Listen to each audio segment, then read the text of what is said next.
I want to start this off with a little disclaimer. See, a lot of the criticisms I've heard over this game is in context of the original games, and I never played the original games, and therefore any relationship I have with nostalgia over it is much the same as my relationship with nostalgia for the 90s or having friends as a teenager, in that the only thing I have to go off of is how other people describe it to me.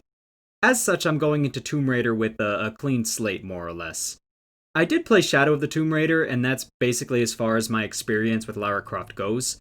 But Stillmore, I hear you say. Why review a game that's already several years old, has already had everything said about it that could possibly be said about it, and isn't even the first in the series? Well, the answer is definitely that I felt I could offer a new and unique take on the subject, and not that it was free on PSN at the time of writing this, and I am very, very poor. Anyway, let's start with a brief synopsis.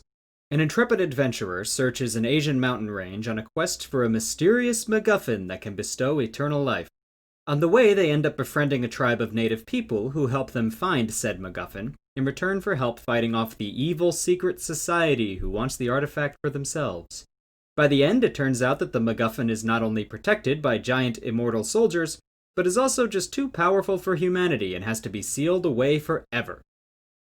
Now, for those of you wondering why I just gave you a plot summary of Uncharted 2, no, you didn't accidentally click on a new video. This game is basically a point-for-point redo of Uncharted 2. Small but related side note here. I mentioned to a friend that I wasn't particularly enjoying my playthrough of this game. Whoops, I let that slip a bit early. And their response was to tell me to go play Uncharted instead, since it's, quote, exactly the same game, but has 70% more dude. As if the only complaint I could possibly have was that Lara Croft is a woman, which I found a bit reductive. Yes, I did enjoy Uncharted slightly more, but I was a lot younger and a lot dumber back then and haven't replayed them since. What I'm saying is the differences between the two are more than just a coat of paint and whether or not we're allowed to see the main character's nipples. It's like if I had a bowl of strawberries, but someone peed in it, so you offered me a bowl of blueberries that also had pee in it, as if my problem is the berries instead of what surrounds the berries, and now I've forgotten where I was going with this, so let's move on. I'll circle back around to the plot as we move forward, but I really want to talk about some of the game's mechanics. This is going to sound like an odd complaint, but the camera motion is a little too smooth. It swings around Lara in just the slightest arc, giving everything a minor fisheye lens effect that can be ignored more or less when exploring, but gets a little nauseating in the heat of combat. I think it has something to do with the hypersensitive camera controls, but I just could not find a good setting for the camera. I was playing on PS4, and you can't actually control camera sensitivity in general, only while aiming.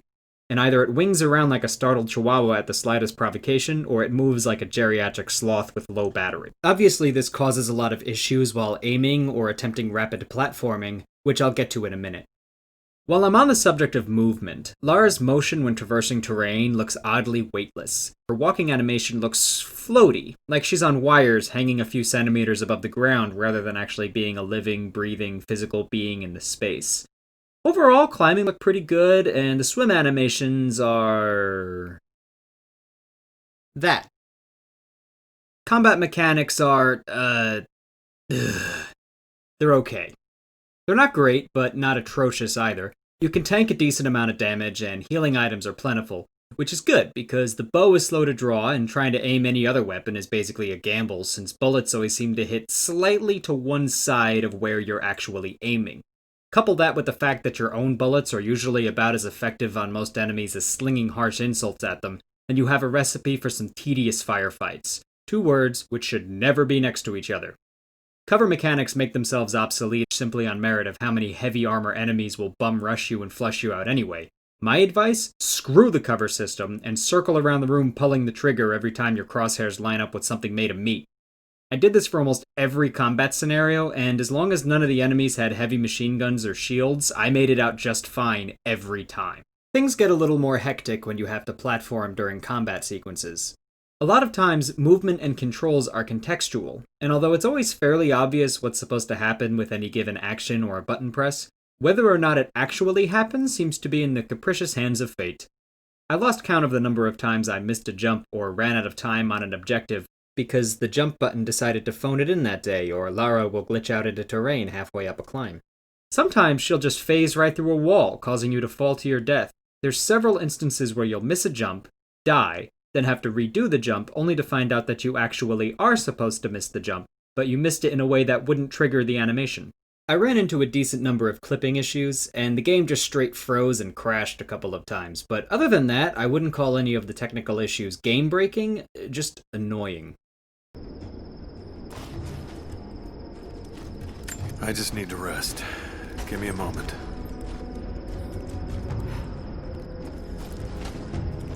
I think the game can be beautifully animated in some portions, and there's an eye for the finer details and things, like how the slide on Lara's pistol will stay back when the clip is empty, and will appear that way in cutscenes. Those little touches make me feel like there was some real talent and passion involved on this game. It just kept getting overshadowed by the somewhat less talented and more dim-witted members of the team who were just trying to fill a checklist. You can tell some of the developers were really proud of the environments they put together, and they should be. They're gorgeous. But they keep wrestling control away from the player in order to show them off, or make the game look more like a movie. There's a part about midway through the second act where you're walking along a particular ledge, and I hesitated near the end of it to figure out where to jump to, and after a moment or two, the camera zoomed in on the next climbable ledge. Oh, that's cool, I thought. That's a pretty cinematic way of showing me which ledge I can grab from here without having to give me a neon sign. I ended up dying to a totally different jump about 4 seconds later, and in replaying that specific jump, I discovered that the zoom was not a hint like I had thought, but you actually have to stand there and wait for the camera to zoom in on the ledge before you're able to jump to it. The game is riddled with these moments where the pace of the action will grind to a halt so the camera can focus on something big off in the distance. The thing is, this wouldn't even hit my complaint radar if it weren't for the staggering amount of time that focus is held on whatever it is. Yes, I see the thing. Now please let me look at where I'm going for a moment before I plummet off this ridge into Insta-Kill Canyon over here. I played through the game twice before writing this review. Once to get a feel for the game in general and just kind of turn my brain off and play through it, and then again to zero in on any issues and observations, as well as get footage of things I found worth showing. Honestly, on my first playthrough, I didn't even realize just how much plot convenience this game relies on. And the number of things that felt like they were just fired out of a cannon at the script to see where they'd land and then scraped off halfway through is almost hilarious. I kept getting distracted by what was happening because I had to stop and think about what just happened a minute ago. Let's look at an example from early on. Lara begins her epic quest in Syria. I say begins because for some reason the rest of the game takes place in some nondescript Siberian mountain range that somehow has Soviet gulags and work camps despite being in a ruined ancient civilization that was lost to the world. What? I know I'm getting sidetracked, but this really bothered me. You have this tribe of native people who have apparently been living in this area for thousands of years, with their sole purpose being to protect the land, the people residing in it, and the entrance to this ancient city. And yet, they just kind of chilled and watched while people strip-mined the mountain and knocked down ruins to build labor camps and such. Why? Maybe it's explained in an optional note I missed somewhere, and if that's the case, I'm sure one of you will explain it to me in the comments, but for now, I'm gonna remain confused about it. Where was I? Syria! Right. So, Lara goes to Syria, and after her transport is attacked, she miraculously survives machine gun fire from a helicopter, her truck catching on fire, flipping over, and exploding, and then falling bodily off a cliff. I like that they had her stumble a bit and hold her side in pain for a second, and then you're just running and climbing like nothing's wrong 4 seconds later. So anyway, bing bang boom, you do some puzzles and find your way to your objective, which will point you to your next objective, and Bad Guy Man shows up with his bad guy boys to stop you. And if you're wondering about the very fresh-looking stigmata in this guy's hands, yeah, that never really becomes significant to the plot, so am I. Like, at one point he prays for guidance and they start bleeding, which makes him decide to kill a bunch of people, but look at those things. They're still red. Of course they're gonna bleed. Other than that, they have no significance on anything at all, other than making me mildly uncomfortable whenever he takes his gloves off, and making me worry about his alone time. Anyway, just watch this little exchange here and see if you have the same problem I have, okay? Just watch. Okay, now, hands are on her gun. Hands on her gun, hands on her gun. Okay, hand drops, and now...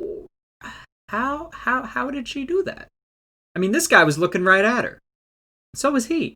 She would have had to reach across with the hand on this guy's side to snag the detonator, which was on this guy's side, and neither one of them was like, hey, you, cut that out. You, put that back.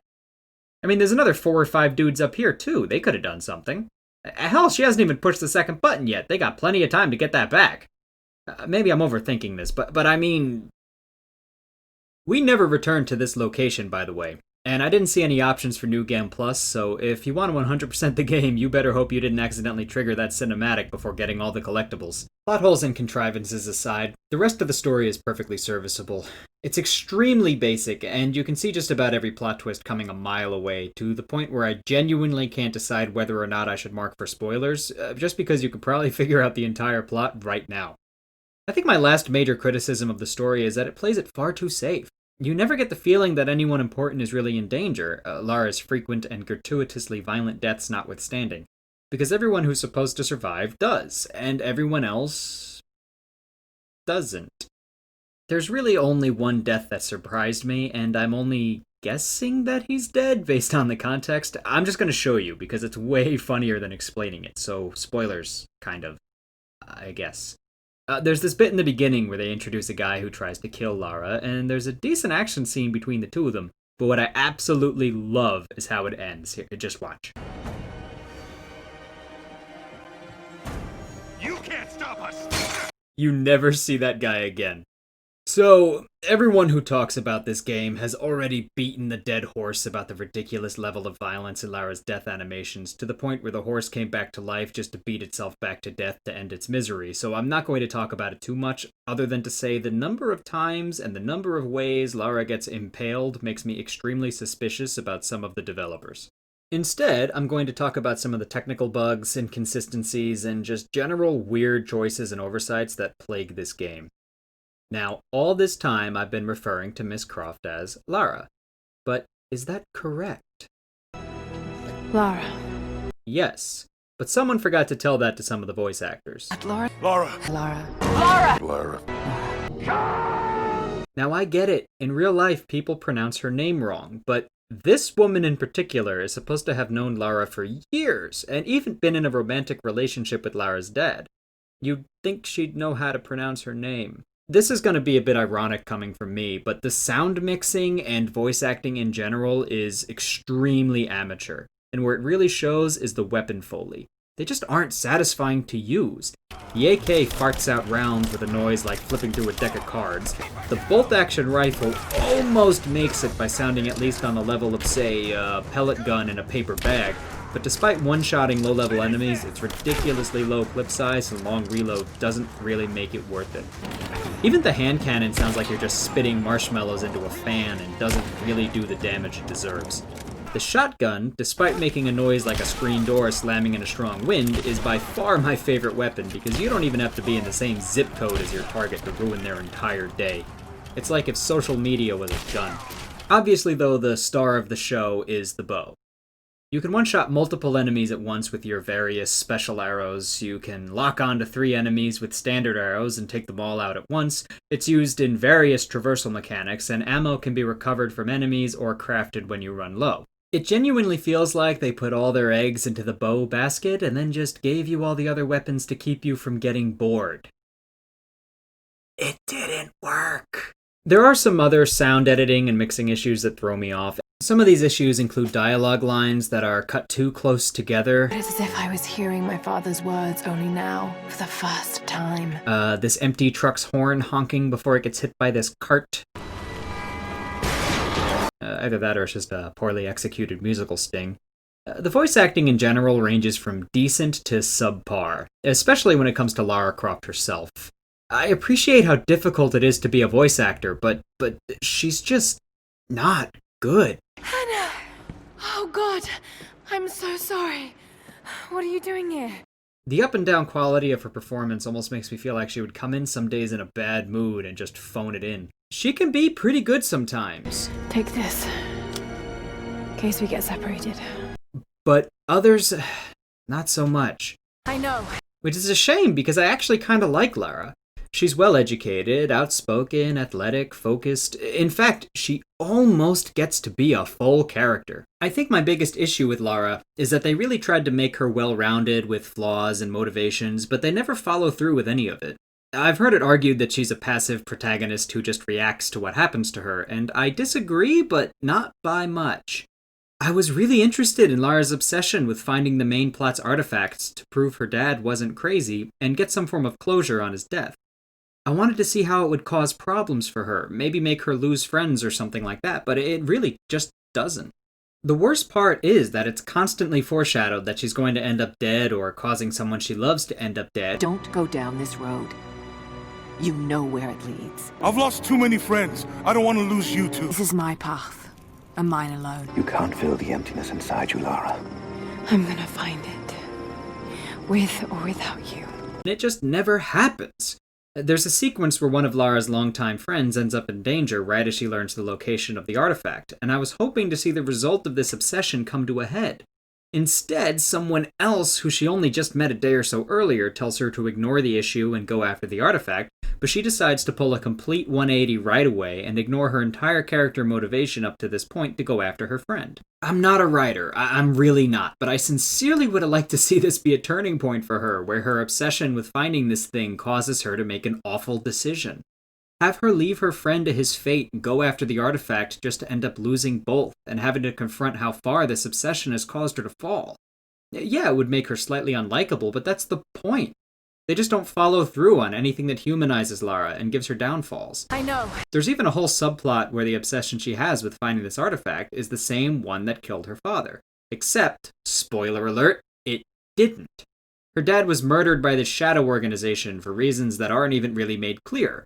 So not only does this whole thing completely ruin Lara's motivation, but also makes everything that stems from it moot. They almost manage to make it work with a character who tries to convince her that she should destroy the artifact rather than take it, and she says no. But obviously she's gonna say no, she has no reason at this point not to. I'm gonna stop harping on this now, but it really bothers me because Lara could have been a really great, well-rounded character. And instead, she kind of just throws her entire motivation out the window when the plot demands it. As for the various side characters, they're all just kind of there. The main villain is cartoonishly, mustache-twirlingly evil. Go easy. Go easy. Fear the suffering. And they try to do this whole parallel to Lara where he's like her twisted counterpart, but it just didn't happen. I mean, yeah, there's some similarities. They're both obsessed with finding this artifact. They're both willing to do whatever it takes to get there. They're both in it to prove themselves and save their name and or family, and both chase this goal to the detriment of those around them. Except as I previously mentioned, they don't follow through with it on Lara's end, so it just straight up doesn't work. Anna, who is dying of generic coughing disease number 748,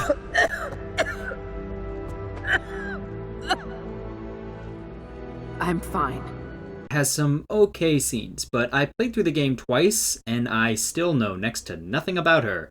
The leader of the native people who helps Lara on her quest is fine. He's fine. He's really bland and maybe a little bit too nice. But I want to know why. He doesn't get much development despite being a major part of the plot, and his daughter gets even less. She just feels like a palette-swapped Lara with fewer lines and a slightly less exaggerated accent. You should leave this place before it's too late.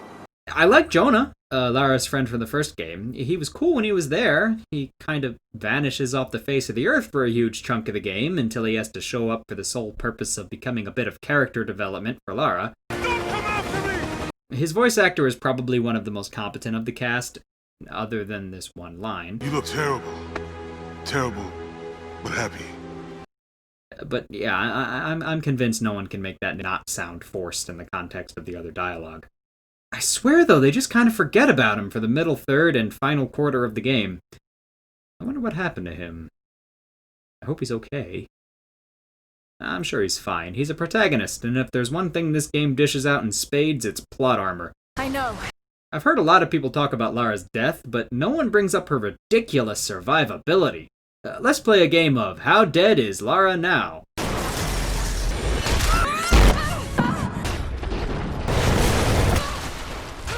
Final answer? Extremely. Reading back through this review, I'm actually a little disappointed that I had so many complaints about it, because on my first playthrough, I kind of enjoyed it. I was doing some research into the cast and background of the game's development, and came across a Metacritic review that touted this game as probably the best and most innovative game of the generation, and possibly ever. And look, man, it just isn't. I won't even hide behind the "it's just my opinion" disclaimer on this one. I genuinely don't think this game is that great. Good? Maybe. Yeah, I think it could definitely be classified as good, but it's good in a flash in the pan, cotton candy kind of way. It's so empty and devoid of anything beyond the surface that I just couldn't find a whole lot to say about it once I scratched away the sheen. It's a single layer of wet cardboard under 4 inches of glossy resin. Once you sand away the polish, there's really nothing left but dust and a flat core of dubious structural integrity. If you're a huge fan of Uncharted style gameplay and want more of that with a slightly more open world and some minor Metroidvania elements, you'll probably like this game just fine, but personally, I don't think I'll ever revisit it. Thanks for stopping by, and I'll see you next time.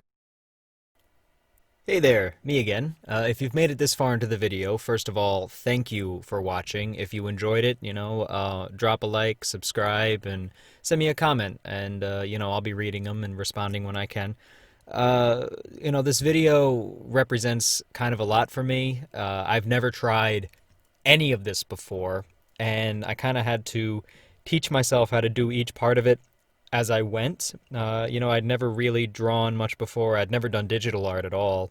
I'd never done anything with capturing game footage and editing it, and I've never done anything with sound editing or anything like that. And I'm sure it shows in certain parts of the video. I know I have my own nitpicks and gripes with it that I'm hoping to fix in videos in the future.